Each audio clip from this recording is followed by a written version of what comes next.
The day a luxury resort tried to hand me a six-figure bill for a bridge they didn't own was the day I realized some people mistake confidence for authority. The funny part is, if they'd just left me alone, that bridge would probably still be standing today. Instead, they pushed and pushed until I made a decision that cost them far more than it ever cost me. My name is Ethan Walker, and for almost 15 years I lived on a stretch of riverfront land outside a small town called Briar Creek, the kind of place where mornings arrived slowly and nobody seemed in much of a hurry to get anywhere. I bought the property after leaving a construction management job in the city. I wasn't retiring exactly, I was just tired. Tired of traffic, tired of meetings, tired of spending my life solving problems created by people who earned 3 times my salary and had half my common sense. The land wasn't perfect. It sat on a bend in the Greystone River, and access wasn't exactly convenient. But that was part of what I loved about it. If someone wanted to come visit me, they had to actually want to visit me. There were no accidental drop-ins, no strangers wandering through, no shortcuts. Just peace. A few years after buying the place, I built a timber bridge across a narrow section of the river that cut through my own property. It wasn't some massive engineering project. I hired professionals, got permits, followed county requirements, and built something practical. The bridge handled my pickup truck, my tractor, and the occasional equipment trailer. That was all it ever needed to do. Both ends sat entirely on my land. The county inspected it. Everything was documented. It was private property from one end to the other. For years life was simple. I'd spend mornings fixing fences, evenings fishing from the riverbank, and weekends grilling with my neighbor Carl, who owned the ranch east of me. Carl was the kind of guy who could repair anything except his marriage, and after his third divorce, he decided tractors were less complicated than people. We got along great.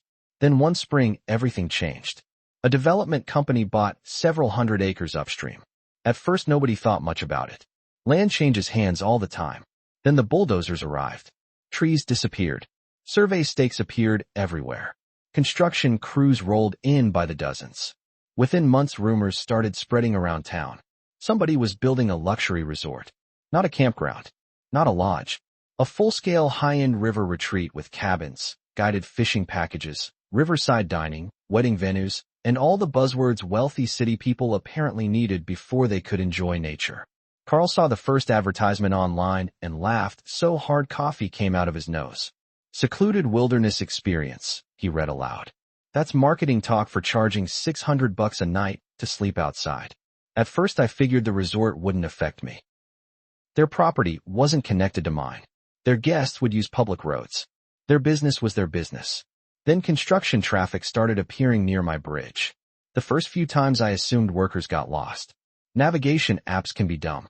One contractor even apologized after turning around in my driveway. No big deal. But over the following months it kept happening. Delivery trucks crossed my bridge. Utility contractors crossed my bridge. Landscaping crews crossed my bridge. Every week, there seemed to be more vehicles using a structure that had never been designed for constant commercial traffic. The sound changed first. That's what I remember most. When you've lived around a structure long enough, you know its language. You know every creak and groan. One afternoon, I was standing by the river when a heavy delivery truck rolled across. The bridge let out a deep wooden complaint I had never heard before. My stomach tightened immediately.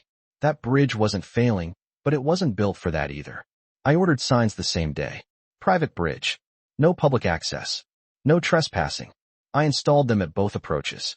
For about 2 weeks things improved. Then the resort officially opened. Suddenly guests started showing up. Families in rental SUVs. Couples towing boats. Luxury vans carrying wedding parties. Apparently navigation apps had discovered my bridge and decided it was the fastest route from the highway. Every day strangers crossed my property like it belonged to them. Some even waved at me. One guy actually asked if I could recommend a good fishing spot. I remember staring at him thinking, "Buddy, you're standing in the middle of my problem." Then came the letter. It arrived on a Thursday afternoon in a thick envelope bearing the resort's logo. I sat at my kitchen table, opened it, and immediately felt my blood pressure rise. The letter came from the resort's management company. According to them, my bridge connected to what they described as a historic shared access corridor used by neighboring properties for decades. Therefore, they claimed, the structure should be upgraded to meet modern commercial safety standards. Attached was an engineering assessment recommending wider lanes, reinforced supports, heavier load ratings, improved guardrails, and multiple structural modifications. The estimated cost exceeded $160,000. Then I reached the part that nearly made me laugh. They expected me to pay for it. I read the letter twice just to make sure I wasn't misunderstanding something. Then a third time. Finally, I called Carl.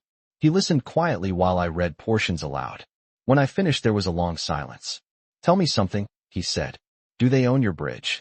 "No." "Do they own your land?" "No." "Did they hit their heads during construction?" I laughed, but underneath the humor was a growing feeling that this wasn't going to end with a ridiculous letter. Something told me these people had convinced themselves my property existed to solve a problem they should have planned for before breaking ground.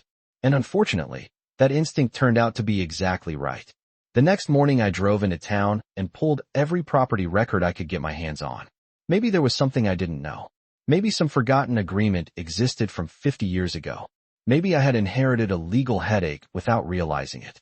I spent hours reviewing surveys, deeds, county maps, easement filings, and historical records. By the end of the day, one thing was crystal clear. The resort's entire argument rested on wishful thinking. There was no recorded easement, no shared access agreement, no public right-of-way, no legal document granting anyone the right to cross my bridge. What they called a historic access corridor was nothing more than an old dirt trace that had existed decades earlier before the river shifted slightly after several major floods. It had never been formally recorded, never protected, and never connected to the bridge I built years later. Legally speaking, the bridge belonged entirely to me. I hired a local attorney named Rachel Mercer just to be safe. Rachel had a reputation around Briar Creek for being calm right up until somebody tried something stupid. Then she became terrifying. After reviewing everything, she leaned back in her chair and smiled. "Ethan, this is one of those situations where people with money assume reality works differently for them. Meaning they don't have a case. That should have been the end of it. It wasn't." About 2 weeks later, I received another letter. This one sounded friendlier on the surface. Resort management wanted a meeting to discuss a cooperative solution. Against my better judgment, I agreed. We met at their Riverside restaurant. The place was beautiful, I'll give them that. Floor-to-ceiling windows overlooked the water, and everything smelled expensive. The resort manager, a guy named Bryce Holloway, greeted me like we were old friends. Bryce had one of those polished smiles that never seemed connected to his eyes. We sat down, ordered coffee, and spent 10 minutes pretending this was a pleasant conversation. Eventually he got to the point. "We really believe there's an opportunity here," he said. "An opportunity for who?" I asked. "For everyone." Whenever someone says everyone, they usually mean themselves. Bryce slid several documents across the table.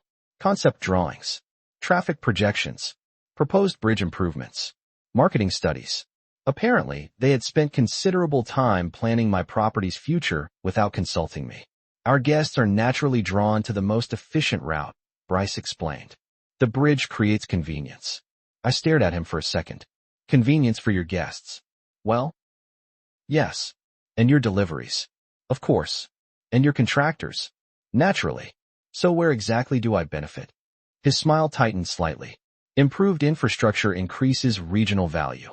That sentence was so absurd I almost admired it. It sounded like something a consultant would charge thousands of dollars to say, without actually meaning anything. I pushed the papers back across the table. "I'm not upgrading the bridge." Bryce remained calm. "You may want to reconsider. Liability exposure is becoming a concern." There it was. The first hint of pressure. I left the meeting with an uncomfortable feeling sitting in my chest. Not fear exactly. More like the sense that I had just seen the opening move of a longer game. Over the following months, that feeling proved correct. Complaints started appearing. County inspectors received anonymous reports questioning the bridge's safety. Someone submitted concerns regarding structural integrity. Another report suggested insufficient warning signage. Then came allegations that emergency vehicles might have difficulty crossing in certain situations. None of the complaints resulted in violations because the bridge met every requirement for its intended use. But that wasn't the point. The point was creating pressure. The point was making ownership feel exhausting. One afternoon, an inspector named Mike stopped by. Mike had known me for years. He walked the bridge, checked several records, then shook his head. Everything looks fine. Then why am I seeing inspectors every month? Mike glanced toward the road. Off the record? Sure. Somebody keeps calling. After he left, I sat on my porch for a long time thinking about what was happening. The resort couldn't force me to upgrade the bridge legally. So instead, they were trying to make maintaining the status quo more difficult than giving in. It's a strategy that works surprisingly often. Most people eventually surrender just to stop the hassle. For a while, I considered simply installing a stronger gate and moving on. But another problem kept bothering me. The bridge itself. The more unauthorized traffic crossed it, the greater the actual risk became. If a distracted guest drove across recklessly and something happened, even if I eventually won in court, I'd still spend months dealing with lawyers and insurance companies. The resort kept talking about liability as though it threatened me. Ironically, they were the ones increasing it. One evening, Carl came over carrying a cooler of beer. We sat by the river watching the sunset turn the water orange. I explained everything that had happened. The letters, the inspections, the constant traffic. Carl listened quietly before asking a question that changed everything. Why keep the bridge? I looked at him. What? Why keep it? Because I've had it for years. That's not what I asked. He took a sip of beer. Do you actually need it? The question lingered. The truth was, I didn't. Not anymore. Years earlier, the bridge had provided the easiest route between two sections of my property. Since then, I developed alternate access roads. They weren't quite as convenient, but they worked perfectly fine. The bridge was useful. It wasn't essential. That realization settled into my mind and refused to leave. Over the next week, I found myself looking at the bridge differently. Every complaint, every truck crossing without permission, every demand for upgrades, every conversation about liability, they all depended on one assumption. The bridge would continue existing. One morning I called Rachel. Hypothetical question, I said. Those are usually dangerous. What if I remove the bridge? There was a pause. Removed it how? Completely. Another pause. Then I heard her laugh. You mean demolish your own structure? Exactly. Well, assuming permits are obtained and environmental regulations are followed, you're allowed to remove your own bridge. Interesting. Ethan, she said slowly. What are you thinking? By that point, I wasn't entirely sure. But the idea kept growing. Every argument the resort made revolved around improving the bridge. Every complaint revolved around maintaining the bridge. Every demand depended on the bridge remaining available. Remove the bridge, and the entire conflict evaporates. No bridge meant no upgrade requirements. No bridge meant no confusion about access. No bridge meant no commercial traffic. No bridge meant no liability concerns. It was such a simple solution that I almost missed it. A few days later, I met with county officials and submitted paperwork for demolition approval. The process turned out to be surprisingly straightforward. The structure was private. The property was private. Environmental review was minimal because the existing supports would remain undisturbed. Within weeks, approval arrived. I remember holding the permit in my hand and feeling something I hadn't felt in months. Relief. Not because the bridge was coming down, but because for the first time I wasn't reacting to the resort's decisions. I was making my own. I hired a demolition contractor and scheduled the work. Interestingly, I never informed the resort. There was no legal requirement to do so. Besides, after everything that had happened, I wasn't particularly interested in another meeting filled with polite smiles and veiled threats. The morning demolition began. The sky was perfectly clear. 3 trucks arrived shortly after sunrise. Workers unloaded equipment while river mist drifted above the water. I stood near the bank drinking coffee and watching preparations begin. Across the river, birds moved through the trees completely unaware that a months-long dispute was about to end in the most unexpected way imaginable. Around 8 o'clock, the first section of railing came down. Then the decking. Then support beams. Piece by piece, the bridge that had caused so much drama began disappearing. And as I watched the crews work, I couldn't help wondering what Bryce Holloway was going to think when he finally discovered that the structure he'd spent months trying to control no longer existed at all. By midday, the bridge looked wounded. By late afternoon, it looked like a memory. The crew worked methodically, lifting planks, removing hardware, separating beams that had held everything together for years. I expected to feel sentimental watching it disappear. After all, I had built it. I remembered standing on that riverbank years earlier with engineers, surveyors, and contractors, figuring out exactly where every support should go. I remembered driving my truck across it for the first time. I remembered all the seasons that passed while that bridge quietly did its job. But standing there that day, I didn't feel sadness. What I felt was freedom. Because somewhere along the way the bridge had stopped being a useful structure and become a problem everyone expected me to solve. As the final center span was lifted away, a gap opened between the two banks. Water flowed uninterrupted beneath open sky. For the first time in years, there was no crossing. No shortcut. No argument. No confusion. Just a river doing what rivers are supposed to do. That evening I sat on my porch with Carl. Neither of us said much. We just watched the sunset and listened to the water. Finally, he raised his beer and grinned. That's probably the most expensive message you've ever sent. I laughed. Maybe. Think they'll get it. Tomorrow they'll get it. Turns out I was right. The next morning my phone started ringing before breakfast. First came a delivery company asking for alternate directions. Then a contractor trying to reach the resort. Then another driver.